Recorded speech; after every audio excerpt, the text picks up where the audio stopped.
गुलाम अली मिर्चू मवाली उन सां गॾोगॾु सोशल मीडिया ते मामा सिलू सिर्फ़ु सिलू जो किरदारु अदा कंदड़ आहे असांजो उस नारेजो साहब।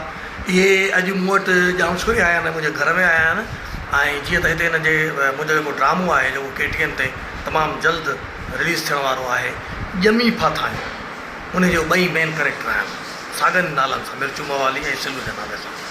सर वॾी महिरबानी, तव्हां जेको असांखे इहा इज़त बख़्शी अलाह साईं तव्हांखे ख़ुशि रखे, आबाद रखे ऐं माशाल्लाह तव्हांजो घर ॾिसी बि असांखे ख़ुशी थी त असांजा आर्टिस्ट मतिलबु हेॾे सुठे घर में आहिनि।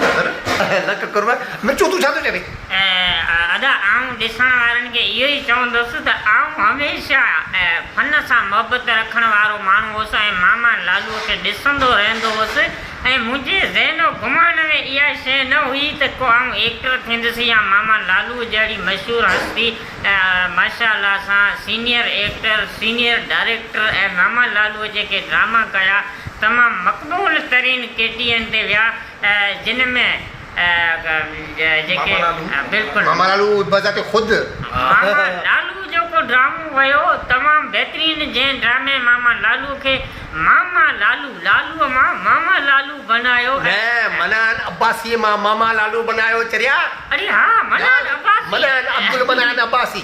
ऐं दोस्तो मुंहिंजो दिमाग़ कचो थोरो फिको सही आहे न। बहरहाल मामा लालूअ जे लाइ असांजे दिलि में तमामु घणियूं नेक तमन्नाऊं ऐं मोहबतूं आहिनि। असांखे फ़ख़्रु आहे जो मामा लालूअ जी डायरेक्शन में उन जी हिदायतुनि ऐं मोहबतनि सां KTN ते पहिरियों चकर अचण वारो असांखे जेको माण्हू खणी अचे पियो त मामा लालूअ जे तरफ़ां असां शुरूआति करियूं पिया।